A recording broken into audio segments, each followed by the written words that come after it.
Olá, pessoas, terráqueos, espíritos encarnados e desencarnados, cidadãos do universo. Mais um vídeo aqui no Raciocínios Espíritas, com muita satisfação. E eu resolvi pegar mais um trecho, mais um capítulo do Evangelho segundo o Espiritismo para fazer mais uma reflexão. E a inspiração que me veio, eu não abri ao acaso, foi a inspiração que veio aqui no juízo mesmo, foi o capítulo 17, o sede perfeito, ou seja, uma ordem de Jesus, o nosso mestre maior. Imagina, gente, Jesus, nosso mestre maior, espírito perfeito, responsável pelos caminhos espirituais do planeta Terra, pelo menos assim nós espíritas o concebemos, vamos dizer assim, pelo menos os espíritas com os quais eu convivo.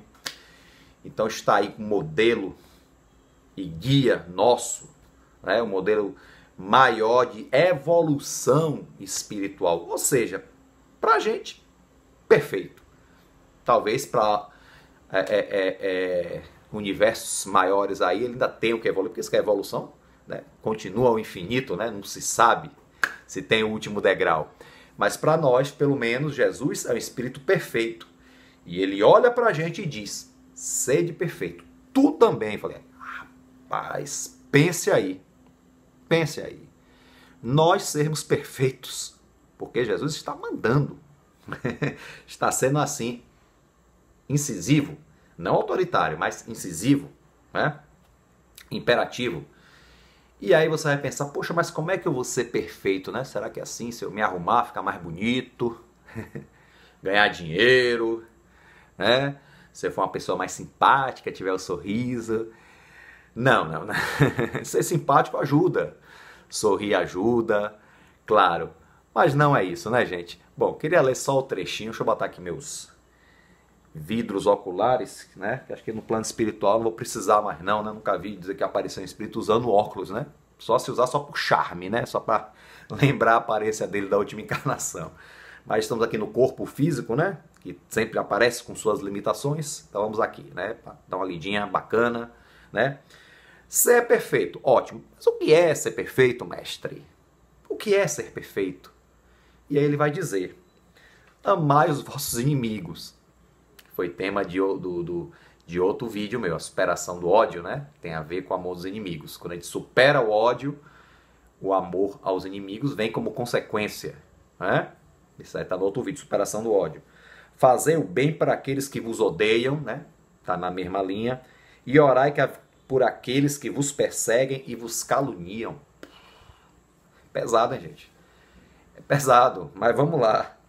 Porque se não amais, senão aqueles que vos amam, que recompensa com isso tereis? Realmente é muito fácil a gente amar quem nos ama. Quem nos ama é ótimo, Quem nos ama. É emoção. Essa leitura, essa reflexão me deixa meio desnorteado. Mas vamos lá, foco. Os publicanos não fazem também, Os publicanos eram aqueles cobradores de impostos, se não me engano. Quer dizer, eram da região lá, e trabalhavam para Roma. Então a galera não gostava muito dos publicanos, não. Era tido como homens de má vida, usando a expressão das escrituras. E se vós não saudades, senão vossos irmãos, que fazei nisso mais do que os outros, os pagãos não fazem também? Sede, pois, vós outros perfeito, como vosso Pai Celestial é perfeito. Opa, tem que procurar a perfeição do Pai, de Deus. É uma coisa assim meio complicada, gente? Mas vamos aí. Esse capítulo Sede Perfeito, ele se remete ao livro 3 do Livro dos Espíritos, que é as leis, as leis morais, as leis naturais. E aí tem um capítulo lá que é a perfeição moral, que é o capítulo 12, que é a perfeição moral. Então se remete a isso, a evolução do espírito, que alcance a perfeição moral, E nesse capítulo vai se dizer justamente que a perfeição ao espírito é uma perfeição relativa, que não podemos, pelo menos até o momento a nossa lógica não concebe que nós vamos evoluir em espírito e sermos tão perfeitos quanto o Criador. Então isso é uma coisa, Então cabe a interpretação, com esse dizer de Jesus, sede perfeito como o vosso Pai o é. Quer dizer, alcance ao máximo a perfeição que você pode. Seja o melhor que lhe for possível, dia após dia, né? Dia após dia, ano após ano, encarnação após encarnação. Seja o melhor possível. Ande, né, para frente, para o alto, vamos dizer assim. E aí, para se andar, é essa receitinha, que é uma receita realmente de ingredientes muito amargos, né? Tratar bem a quem nos trata mal, amar quem nos odeia, gente, é muito amargo. Muito amargo. Assim, para mim, pessoalmente, eu admito que para mim é um fruto muito amargo, é muito difícil de conseguir. Quando eu conseguir, eu faço um vídeo para vocês. Não se preocupem não, né? Sei lá, daqui a 5 encarnações. Então vamos lá, né? Então aqui no capítulo Perfeição Moral, ele vai justamente falar sobre as virtudes e os vícios, né? Para começar, que virtudes seriam tudo aquilo de bom que o espírito adquire e os vícios seria a parte ruim que põe o espírito para baixo. Então ele tá, assim, quando a gente pensa em vício, a gente pensa em vício em substâncias, né? Que na verdade é mais que uma consequência, que nós temos uma desconsideração ao nosso corpo, à nossa mente, em vias de ter um prazer, em vias de ter um relaxamento, em vias de ter uma fuga, e a gente se entrega a substâncias por conta disso. Uns mais, outros menos, alguns vícios são brandos, não fazem grandes males, outros já são maiores, outros são terríveis, como a toxicomania, o alcoolismo e por aí vai. Mas vício aqui tem um espectro mais amplo. É toda a viciação da alma. Então o orgulho, o egoísmo, a vaidade exacerbada. Não é que nós não temos que ter alguma vaidade no sentido de estar bem, né? Não é pra gente andar esculhambado, não. Mas é a vaidade de nos acharmos maior do que os outros, né? Essa coisa, né? Essa soberba que tá ligada ao orgulho, né? É irmãozinho ali, né? É tudo parente, não é isso? Então, assim, são esses os vícios, né? E é justamente isso que esse capítulo, que eu não vou ler todo, claro, do Livro dos Espíritos vai falar, né? Das paixões que faz parte da gente, a paixão faz parte de nós, né? É um sentimento natural, né? Mas que precisamos domar. Os problemas de saúde fazem parte da nossa natureza? Fazem, mas nós não os combatemos, não tomamos remédio, não buscamos terapias. Mesma coisa, as paixões faz parte da nossa natureza, tem até uma função, sim, não é uma coisa inútil, totalmente que bota a gente lá para baixo, não, tem uma função, mas vai até certo ponto. Então é como, vamos dizer assim, vamos fazer quem gosta de montar aí, né, cavalo, essa coisa. Então tem que ser domado para ser útil, né, para não derrubar, né, para não machucar o cavaleiro, a amazona, né, que vai usar, e sim ser útil, levar, transportar, essa coisa toda. Então é isso, né, as paixões, né. Tem até um livro de René Descartes, filósofo francês, né, pensamento cartesiano, que sai sobre as paixões da alma, muito interessante. Quem puder dar uma lidinha lá, que tem muita coisa bacana que o pessoal do Espiritismo aí vai gostar. Né? René Descartes, as paixões da alma. E aí então, e é nesse capítulo também, gente, que fala sobre aquela questão dos caracteres do homem de bem. Você vê que primeiro aquela descrição do homem de bem, ela é descrita nesse capítulo do Livro dos Espíritos, no livro 3, capítulo 12, na Perfeição Moral, o que é o homem de bem. Nesse capítulo do Evangelho, né, que é o capítulo 17, amplia-se esse texto, é um texto mais ampliado, mais elaborado, que descreve justamente o homem de bem, que é o homem que busca a perfeição, né, que foram os caracteres iniciais que eu li ali no início do capítulo do Evangelho segundo o Espiritismo, né, que é o homem de bem, que é aquele que pratica a lei de justiça, de amor, de caridade, na sua maior pureza e etc. Isso aí, né, não vou ler inteiro, acho que quem não leu ainda isso, por favor, leia, porque isso se torna até um manual de conduta para todos nós, que a gente tem que tentar praticar. Se não conseguir praticar o 10%, vai o 5%, a metade, vamos ser mais otimista, né?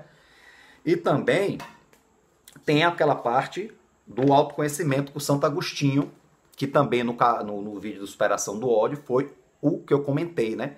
Que para a gente se conhecer, temos que conhecer tanto as nossas capacidades para o bem, quanto as nossas coisas ruins, para não sermos surpreendidos, né? Que como eu comentei, muitas vezes acessos de ódio que a pessoa tem do nada, às vezes uma pessoa até tranquila, é coisas que estão ali guardadas, que ela vai se fingindo de pessoa pacífica, pessoa calma, que deixa para lá, que é zen, mas não tá ali, ó, absorvendo, e de repente tem esse acesso de ódio, aí pode causar um mal muito grande a si e a quem está em volta. Então, se conhecer também é saber do que somos capazes de ruim. Então, quando a gente se conhece, dificilmente nós vamos cair numa armadilha dessa, de um surto, de um acesso de ódio.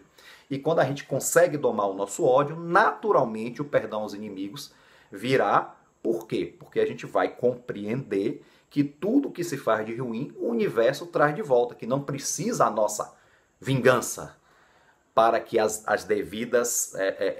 os devidos ajustes se façam. E que nós também temos coisas ruins a ajustar, se não hoje, lá do passado, não é? Então é importante a gente ter isso em mente. Então é essa linha do ser de perfeito, é essa linha da perfeição moral do Livro dos Espíritos. Mas eu queria aqui especificamente ver aqui, né, só para concluir, uma parte que está neste capítulo, deixa eu botar de novo meu vidrinho, e justamente que fala sobre cuidar do corpo e do espírito. Né? Ah, cuidar do corpo, mas a gente não tem que cuidar, não é do espírito? Por que cuidar do corpo? Cuidar do corpo não é coisa de gente ligada à matéria? Não, gente, não é assim. As pessoas que realmente cultuam muito o corpo, por exemplo, fazer exercício físico é bom, malhar, levantar um peso e tal, mas quando a pessoa faz isso em demasia, comprometendo a sua saúde, toma anabolizantes, ou estressa o corpo a mais do que deveria, etc. Na verdade, ele não ama o corpo, não. Ele ama a vaidade. Porque ele está agredindo o corpo em nome da vaidade. Olha que interessante. Então, uma pessoa assim, isso é uma coisa que eu ouvi de um amigo meu há muito tempo. Ama a vaidade, mas não ama o corpo porque ele está bombardeando o corpo com substâncias ou com exercícios excessivos que realmente prejudicam o corpo. Então, gente, ó, é uma coisa para se rever, viu? Se rever. Isso é uma coisa que na época me chamou muita atenção. Então, cuidar do corpo é você fazer o possível para você ter um bem-estar físico, não massagear a sua vaidade. Há uma grande diferença. Então, como está aqui, ó, a perfeição moral consiste na maceração do corpo? Não. Para resolver essa questão, a resposta, né? Eu me apoio sobre os princípios elementares. Começo por demonstrar a necessidade de cuidar do corpo, que, segundo as alternativas de saúde e da doença, influi de maneira muito importante sobre a alma e que é preciso considerar como cativa da carne. Então, a gente está no nosso tempo, cuida bem do nosso corpo. Né? Faz parte. Se alimentar bem na medida do possível, né? Que infelizmente nem sempre é possível. Fazer o possível, né? Cada um tem as suas provações, suas dificuldades. Né? Fazer o possível que está no alcance de cada um. Então, você, quando você não cuida do corpo, você traz doenças para você, doenças que você não necessitaria, que não são doenças kármicas, que está nas suas provações da sua reencarnação. Então não tinha necessidade real. Você cria essa necessidade porque você não cuida do corpo como deveria, né? Então, cuidar da saúde do corpo é também, realmente da saúde do corpo, não da vaidade, é também cuidar do espírito, né? E cuidar do espírito sempre, né? Boa leitura, oração, bons pensamentos, nem sempre é possível, gente. Eu sou humano, eu sei, não sou nenhum perfeito aqui, mas estou transmitindo a mensagem que o Espiritismo nos traz, né? Então vamos tentar absorver essa mensagem para o nosso bem, para o bem das pessoas que a gente ama e crescer espiritualmente, cuidando bem do nosso corpo, da nossa alma e viver com saúde é isso. Saúde tem um conceito muito maior nessa questão do espiritual. É a saúde do corpo, mas acima de tudo, a saúde do espírito, a saúde da alma. Então, gente, fiquem com Deus, muita saúde para vocês, um grande abraço.